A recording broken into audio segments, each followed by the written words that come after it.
5,5 à 7%, les professionnels des deux secteurs affirment que cela aura des conséquences sur l'emploi.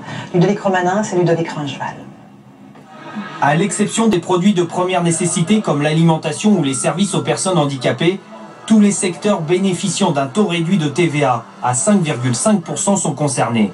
En passant à 7%, le gouvernement compte récupérer 1,8 milliard d'euros. Ce restaurateur a fait ses comptes.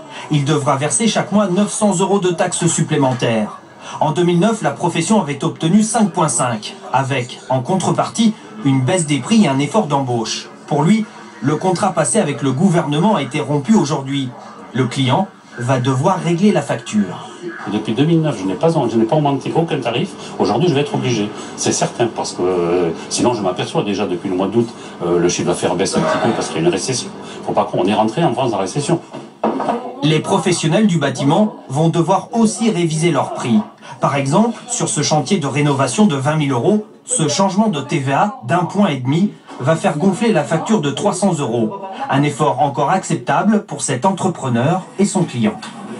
Cette année, ça passe.